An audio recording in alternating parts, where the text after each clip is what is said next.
आज मेरी शादी थी। हर लड़की के अपनी शादी को लेकर कुछ सपने होते हैं। वह अपने अरमान अपनी शादी के लिए बचाकर रखती है। लेकिन मेरी शादी जो हुई थी, वह शादी दूसरी शादियों से जरा अलग थी। यह शादी कम और एक सौदा ज्यादा थी, मेरी मजबूरी का सौदा। मैं विदा होकर अपने ससुराल आ गई। मेरे ससुराल में सिर्फ मेरा पति और मेरे ससुर ही थे। मेरा स्वागत करने के लिए वहां पर कोई नहीं था। मुझे सीधा ही मेरे पति के कमरे में पहुंचा दिया गया। मैं दुल्हन बनी बैठी थी। सादा सा जोड़ा पहने मैं दुल्हन। आने वाले वक्त के डर की वजह से मेरा दिल तेज तेज धड़क रहा था और हाथों पर बार बार पसीना आ रहा था। मैंने अपने पति के बारे में बहुत सी बातें सुन रखी थी जो मेरे दिमाग में घूम रही थी। अरे, इस पागल से शादी मत करो, वह पागल है। अरे, वह तो साइको है। तुम तो अच्छी पढ़ी लिखी लड़की हो, फिर क्यों इस पागल इंसान से शादी करने की बेवकूफ़ी कर रही हो। एक के बाद एक बात मेरे दिमाग में चल रही थी। घबराहट से मेरा गला सूख चुका था। मैं अपनी घबराहट को काबू करने की कोशिश कर रही थी। इतने में मेरा पति अंदर चला आया। मैं थोड़ा सिमट गई। वह आकर मेरे पास बैठ गया और मुझसे कहने लगा कि अपना घूंघट उठाओ। मुझे बात बहुत अजीब लगी, लेकिन मैंने पहले ही अपने पति के बारे में इतनी बातें सुन रखी थी, इसलिए मैंने उनकी बात मान ली और अपना घूंघट उठा दिया। मगर जैसे ही मेरी निगाह उनके चेहरे पर पड़ी तो मैं चौंक उठी और उसने भी चौंक कर अजीब नजरों से मेरी तरफ देखा और कितनी देर तक मुझे देखता रहा। और न जाने उसे क्या हुआ, वह एकदम से उठकर कमरे के टेरेस पर चला गया। हेलो दोस्तों, मेरा नाम मानवी है। मैं एक गरीब घर से संबंध रखती हूँ। घर में मेरे अलावा पिताजी और एक छोटा भाई भी है। भाई अभी छोटा था और गवर्नमेंट स्कूल में पढ़ रहा था, जबकि मैं इंटर करके दिल्ली के एक मशहूर यूनिवर्सिटी में स्कॉलरशिप पर पढ़ रही थी। यहाँ पर मेरी जैसी लड़कियां बहुत कम थी जो गरीब फैमिली से हों। यहाँ पर अच्छे अच्छे अमीर घरों के लड़के और लड़कियां पढ़ने आती थी, इसलिए मैंने शुरू से ही अपने आप में ही मगन रहती थी। मैंने यूनिवर्सिटी में किसी से दोस्ती नहीं की थी। बस प्रोजेक्ट के लिए क्लास का जो ग्रुप सर ने बनाया था उसके साथ कभी कभार स्टडी डिस्कस कर लेती थी। लेकिन इन्हीं दिनों में जयपुर से एक लड़का राहुल माइग्रेट होकर हमारे डिपार्टमेंट में आया। उसके आते ही पूरे डिपार्टमेंट में उसकी चर्चा होने लगी। वह बहुत हैंडसम था और हर लड़की उससे बात करने की तमन्ना रखती थी। मैंने भी जब पहली बार उसे देखा तो मैं अपना दिल उस पर हार बैठी थी। लेकिन वह तो चांद था जिसे मैं छूने की तमन्ना तो कर सकती थी, लेकिन छू नहीं सकती थी। मेरे साथ ऐसा पहली बार हुआ था, लेकिन मैंने अपनी फीलिंग को दिल ही दिल में दबाए रखा और कभी किसी पर जाहिर नहीं होने दिया। क्लास में जब नए ग्रुप बने तो राहुल मेरे ग्रुप में शामिल हो गया। अब अक्सर यह होने लगा कि हमारी बातचीत पढ़ाई के सिलसिले में होने लगी। कभी कभार राहुल मेरे नोट्स भी बना देता। वह हर तरह से पढ़ाई में मेरी मदद करता। कभी असाइनमेंट में मेरे साथ मेरी मदद करता, जबकि किसी और लड़की के से वह बात भी नहीं करता था। कुछ लड़कियां तो मुझसे कहने लगी कि राहुल तुम्हें पसंद करता है, लेकिन मैं उनकी बात एक कान से सुनकर दूसरे कान से निकाल देती, क्योंकि मुझे अपनी औकात का पता था। बेशक मैं बहुत खूबसूरत थी, लेकिन मेरा स्टेटस राहुल के स्टेटस के साथ मैच नहीं करता था। और वह तो कोई पागल थोड़ी था जो इतनी लड़कियों को छोड़कर मुझे पसंद करता। वह मुल्क की हाई प्रोफाइल फैमिली से ताल्लुक रखता था और मैं एक निचले तबके से ताल्लुक रखती थी जिसका बाप सब्जी बेचता था। यूनिवर्सिटी का ये वक्त कैसे गुजर गया, कुछ खबर ही ना हुई। मैंने कभी राहुल से अपने प्यार का इजहार नहीं किया और ना ही कभी राहुल ने मुझसे कोई फालतू बात की। आज हमारा यूनिवर्सिटी में आखिरी दिन था, लेकिन आज राहुल नहीं आया था। मेरे दिल में अजीब सी बेचैनी लगी हुई थी। मैंने बहुत इंतजार किया। मैं एक आखिरी बार उसको देख लेना चाहती थी, लेकिन ना जाने वह क्यों नहीं आया। हमने तो कभी एक दूसरे को अपना नंबर भी नहीं दिया था, कभी इसकी जरूरत ही नहीं पड़ी थी, और आज आखिरी दिन भी वह न आ सका। मैं बुझे दिल के साथ यूनिवर्सिटी से घर आ गई। मेरा आखिरी दिन बहुत खराब गुजरा था। कुछ दिन तो यूनिवर्सिटी की थकान उतारने में ही गुजर गए, लेकिन फिर यूनिवर्सिटी छोड़ने के कुछ समय बाद मेरी जिंदगी ने ऐसा पलटा खाया कि मैं दंग रह गई। पिताजी को अचानक काम के दौरान हार्ट अटैक हुआ और वह कई दिनों तक अस्पताल में दाखिल रहे। काम तो बंद हुआ ही साथ टेस्ट के दौरान पता चला कि पिताजी के वॉल्व बंद है और दिल की मेजर सर्जरी करवानी पड़ेगी। हमारी इतनी हैसियत नहीं थी कि इतना महंगा इलाज अफोर्ड कर सकते।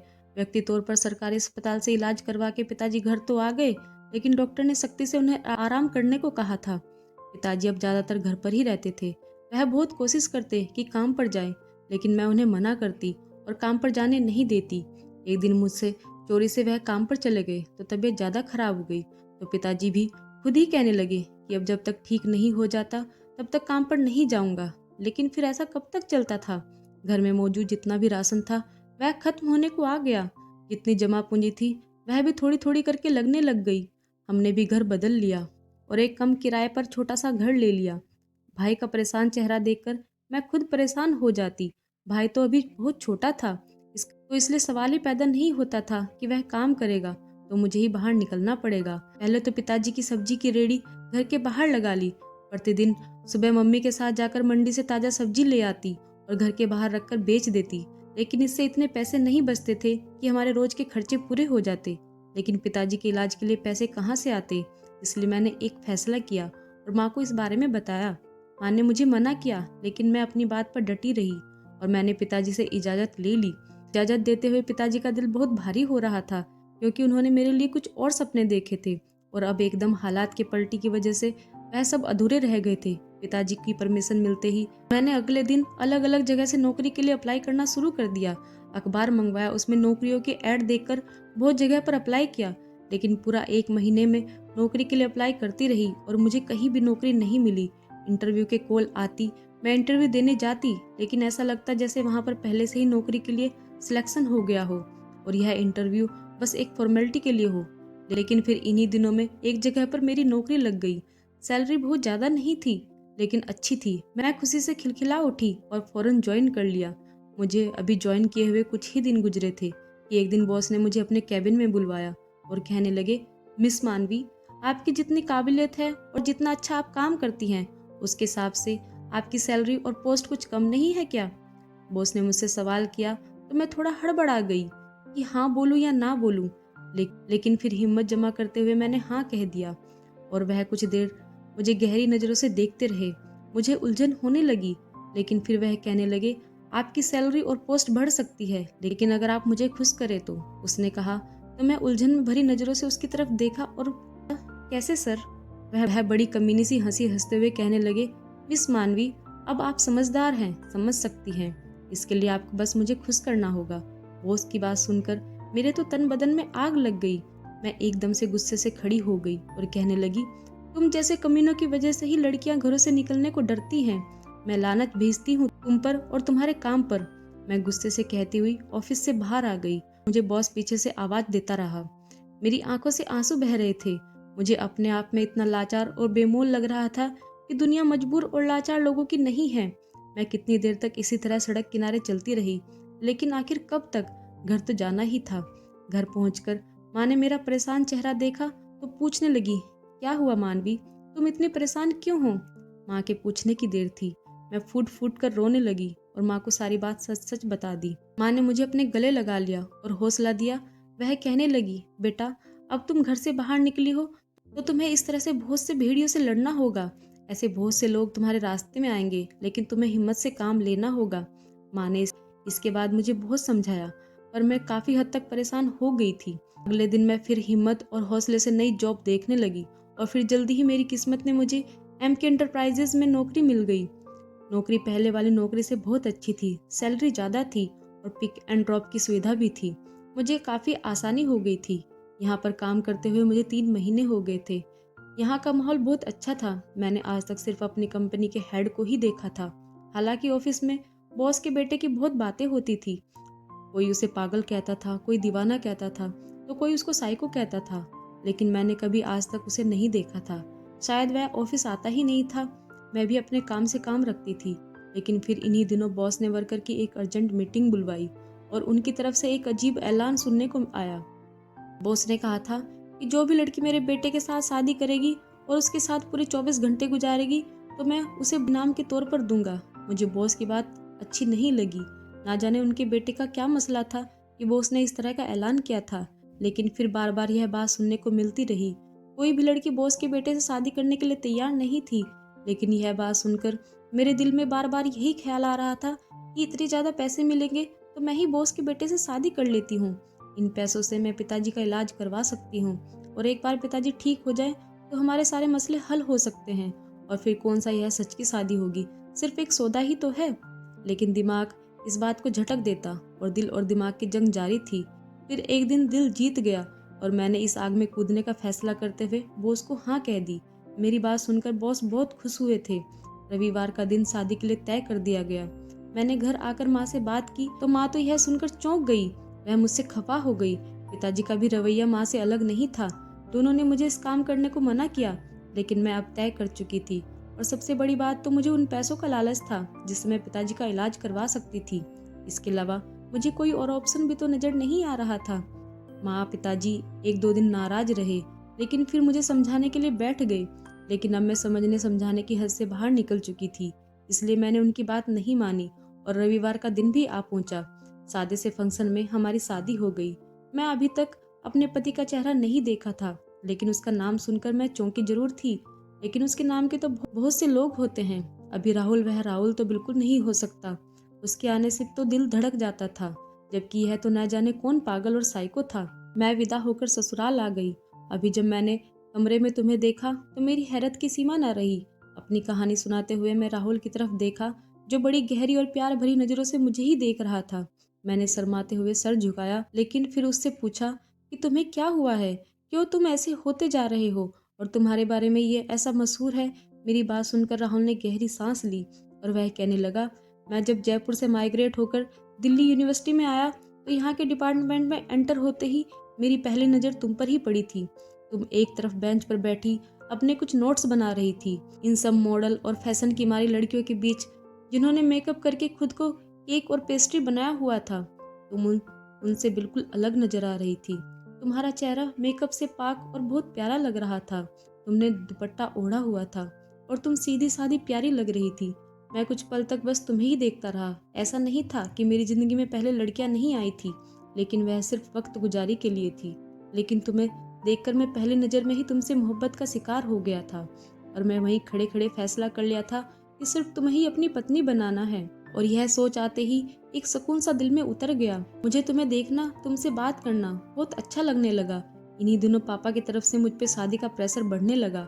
दरअसल दिल्ली से पापा ने मुझे बुलवाया इसलिए था।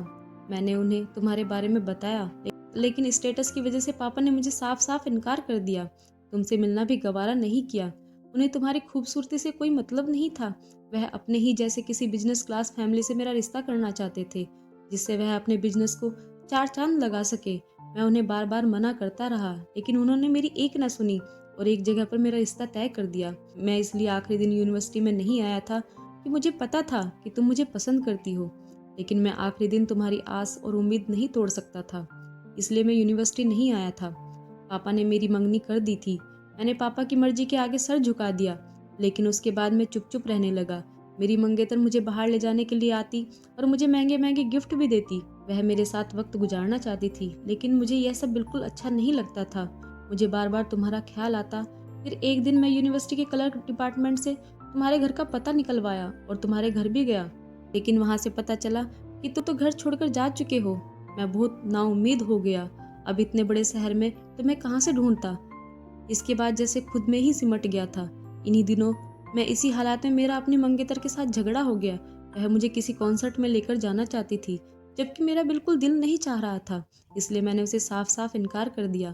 मुझे बार बार तंग ना करो। उसको मेरा इनकार बहुत बुरा लगा और उसने अपने पापा से मेरी शिकायत कर दी। उसके बाद उसके पापा ने मेरे पापा से बात की और घर में तूफान उठ गया। पहले तो मुझे बहुत बुरा भला कहा गया और फिर पापा ने मुझे साफ साफ वार्निंग दे दी कि मुझे उस लड़की से माफी मांगनी होगी और अपना रिश्ता ठीक करना होगा, वरना उसके बिजनेस को भी नुकसान था और हमारे रिश्ते को भी। लेकिन मेरा ऐसा कोई इरादा नहीं था। मैंने ना तो उस लड़की से माफी मांगी और ना ही अपने रिश्ते को ठीक किया।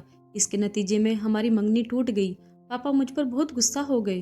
फिर पापा ने एक और जगह मेरा रिश्ता पक्का कर दिया और मुझे उस लड़की से मिलने जुलने के लिए बहुत कुछ समय दिया गया।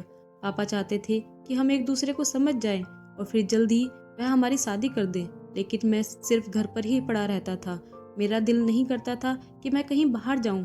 पापा मुझे बहुत डांटते थे, लेकिन वह मेरी बात मानने को तैयार नहीं थे। कुछ वक्त बाद पापा को भी मेरी चिंता होने लगी। वह मुझे वक्त देते और मेरे साथ खाना खाते, लेकिन मुझे अब उनके साथ की जरूरत नहीं थी। जब मुझे उनकी जरूरत थी तब तो बिजनेस जमाने की फिक्र में लगे रहते थे। खैर, मेरा यह रिश्ता भी खत्म हो गया था। मैंने पापा को साफ साफ मना कर दिया था कि अभी मेरे लिए कोई रिश्ता ना देखे, ना ही मुझे अभी शादी करनी है। मुझे कुछ वक्त दे। पापा भी शायद अब इस बात को समझ गए थे, इसलिए उन्होंने मुझे संभलने के लिए वक्त दिया। कुछ दिन इसी तरह गुजर गए। पापा ने एक लौते बेटे को दुनिया से अलग थलग और दुनिया से उचट रहते हुए देखा तो उन्हें अच्छा नहीं लगता।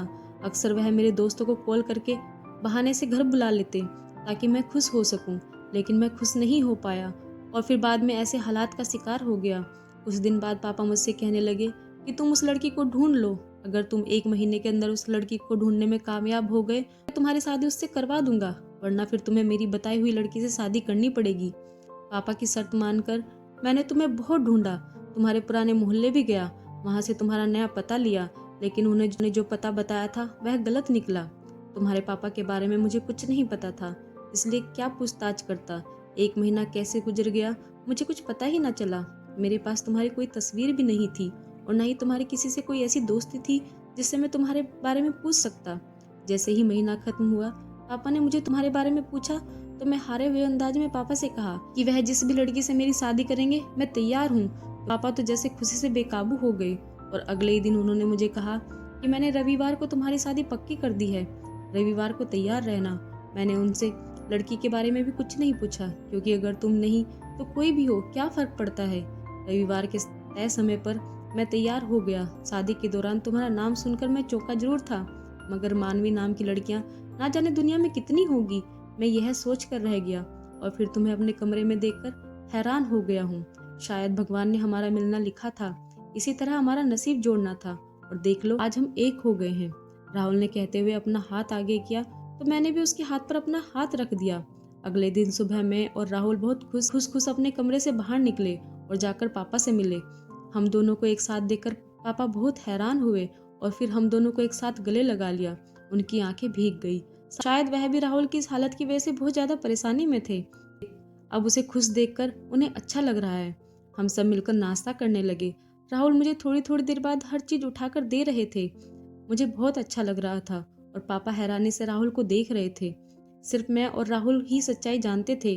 उन्होंने पापा को इस बारे में कुछ नहीं बताया था। मैंने और राहुल ने एक दूसरे से वादा किया था कि यह बात कभी हम किसी दूसरे को नहीं बताएंगे कि हम एक दूसरे को पसंद करते थे, और मैं वही लड़की हूँ जिससे राहुल शादी करना चाहता था। पापा को भी सच्चाई का पता नहीं था, इसलिए हमें खुश देखकर वह बहुत खुश थे कि अचानक राहुल पापा से कहने लगे, पापा मैं दरअसल आपका धन्यवाद करना चाहता हूँ कि आपने मानवी को मेरी जिंदगी का साथी चुना। इससे बेहतर लड़की मेरे लिए कोई हो ही नहीं सकती थी। राहुल यह कहते हुए उठकर पापा के गले लग गए। पापा की आंखें भीग गई। वह कितनी देर तक राहुल को अपने सीने से लगाए खड़े रहे। हमारी शादी को लगभग 1 महीना हो गया था। यूं ही बैठे बैठे मुझे राहुल की माँ का ख्याल आया, तो मैंने उससे पूछ लिया, राहुल आपकी माँ कहाँ है? मैंने कभी उनके बारे में नहीं सुना और ना ही उनकी कोई तस्वीर देखी। यहाँ तक कि मुझे पूरे घर में उनकी तस्वीर भी नजर नहीं आई, जबकि आपके बचपन की तस्वीर और पापा के अलग अलग शहरों की सैर की तस्वीर घर में हर जगह लगी हुई है। मेरी बात सुनकर राहुल फीकी सी हंसी हंसने लगे और कहने लगे कि चलो आज तुम्हें यह सच भी बताता हूँ। मेरी मम्मी पापा की शादी नहीं थी, बल्कि वह दोनों परिवार का कारोबार बढ़ाने के लिए एक दूसरे का स्टेटस ऊंचा करने का सौदा था, जिसे उन दोनों ने मंजूर किया था और एक दूसरे को अपना लिया। मम्मी अपने सोशल लाइफ में ज्यादातर बिजी रहती थी। वह क्लब जाती, पार्टी करती रहती, और पापा हर वक्त अपने बिजनेस को 2-4 करने में लगे रहते। दोनों का रिश्ता तो था, लेकिन वह एक दूसरे के साथ नहीं थे। इन दोनों के रिश्ते में प्यार नहीं था। इसी दौरान न चाहते हुए भी मैं पैदा हो गया। हालांकि मम्मी को बच्चा नहीं चाहिए था। वह कभी अपने पैरों में किसी तरह की बेड़ियां नहीं डालना चाहती थी, लेकिन शायद भगवान को कुछ और ही मंजूर था। मेरे पैदा होने के कुछ दिन बाद तक मम्मी पापा का आपस में मूड अच्छा रहा, लेकिन फिर उनके बीच में वही दोबारा झगड़ा शुरू होने लगा। मम्मी को आपत्ति होती थी कि पापा उन्हें वक्त नहीं देते, लेकिन पापा को ऐतराज होता था कि मैं जब घर पर आता हूँ तुम घर पर मौजूद नहीं होती। तो इसी तरह करते करते इन दोनों के झगड़े बढ़ने लगे। मैं उस समय 8 साल का हो चुका था। उन्हीं दिनों में मम्मी का अफेयर सुनने में आया। मम्मी अपने से कम उम्र के लड़के के साथ अक्सर दिखाई देने लगी थी। पापा को वैसे तो बिजनेस से फुर्सत नहीं थी, लेकिन उन्हें कोई ना कोई मिलने वाला मम्मी के बारे में बता देता था। जब भी पापा को ऐसा कुछ पता चलता तो वह नशे में धुत होकर घर आते और मम्मी को गंदी गंदी गालियां देते। कभी कभार तो मम्मी के ऊपर हाथ उठाने की भी कोशिश करते थे। इन एक तो वह नशे में होते और फिर दूसरे मम्मी उन्हें ऐसा करने से रोक देती, और फिर एक दिन मम्मी ने तलाक केस कर दिया। पापा को जैसे ही नोटिस मिला वह भागकर मम्मी के पास गए और मम्मी की मिन्नतें करने लगे, क्योंकि बिजनेस में 50% की शेयर होल्डर मम्मी थी। अगर मम्मी उनके हाथ से निकल जाती तो इसका मतलब था कि आधा बिजनेस उनके हाथ से चला जाता। पापा ने मम्मी को मनाने की बहुत कोशिश की, लेकिन मम्मी अपनी बात पर डटी रही। उनके ऊपर नए नए इश्क का भूत सवार था। वह पापा से तलाक लेकर दूसरी शादी करना चाहती थी। मम्मी को पता था कि पापा उन्हें आसानी से तलाक नहीं देंगे, इसलिए उन्होंने अदालत में केस कर दिया। पापा ने भी अपनी तरफ से बहुत तगड़ा वकील किया था। लेकिन मम्मी का वकील जीत गया और अदालत की तरफ से मम्मी को तलाक मिल गई। साथ ही पापा के मम्मी को 50% शेयर वापस करने पड़े। तो पापा को बहुत बड़ा झटका लगा और बहुत वक्त लगा उनको यह बिजनेस दोबारा अपने पैरों पर खड़ा करने में। पापा को मम्मी से बहुत मोहब्बत थी या क्या था, लेकिन उन्होंने दोबारा शादी नहीं की। मम्मी के साथ साथ पापा ने घर से मम्मी की एक एक चीज फेंक दी, यहाँ तक कि मम्मी की तस्वीर तक नहीं रहने दी। मेरे ऊपर इन झगड़ों का बहुत बुरा असर हुआ। मम्मी की बेवफाई और रोज रोज के झगड़े मुझे औरत जात से भरोसा खत्म करते गए। मैं इस तरह की जिंदगी अपने लिए नहीं चाहता था, जिसे ना घर का ख्याल हो और ना अपने पति का और ना ही बच्चे का, जिसे यह तो पता हो कि शाम को तैयार होकर उसको क्लब जाना है, लेकिन यह ना पता हो कि शाम को उसका बेटा और पति क्या खाएंगे, जिसे हर मर्दों से अपनी तारीफ सुनकर अच्छा लगता हो। मुझे ऐसी औरत नहीं चाहिए। मैं चाहता था कि मुझे वह औरत मिले जो मेरी अटेंशन और प्यार की भूखी हो, जो मुझसे मोहब्बत करे और मेरे घर को घर बनाए रखे। और जब मैं अपने घर वापस आऊं तो मुस्कुराती हुई मुझे दरवाजे पर वेलकम करती मिले। फिर इसलिए जब मैंने तुम्हें देखा तो मुझे लगा कि तुम ही वह औरत हो जो मेरी जिंदगी में यह सब ला सकती हो। ताकि मैंने अपनी सोसाइटी में बहुत सी लड़कियां देखी, मुझे अच्छी भी लगी, लेकिन वह सब की सब मम्मी की तरह थी। मम्मी की तरह ही उनकी जिंदगी थी और मम्मी के जैसी ही उनकी सोच थी। मैं धीरे धीरे इन सब से ऊब गया और जब मैंने माइग्रेट होकर आया तो मुझे लगा कि मेरी तलाश खत्म हो गई है। राहुल ने कहते हुए प्यार से मेरे कंधे पर हाथ रखा। मैंने उसे सीने से लगा लिया क्योंकि मुझे मालूम था कि राहुल की मोहब्बत और साथ हमेशा मेरे लिए है। आगे की जिंदगी में खुशियां ही खुशियां हैं। दोस्तों, उम्मीद करती हूँ आपको हमारी कहानी पसंद आई होगी। कहानी पसंद आई हो तो वीडियो को लाइक करें, चैनल पर नए हैं तो चैनल को सब्सक्राइब करें और हाँ, नोटिफिकेशन बेल को जरूर दबाएं ताकि अगली अपडेट सबसे पहले आपको मिले। धन्यवाद।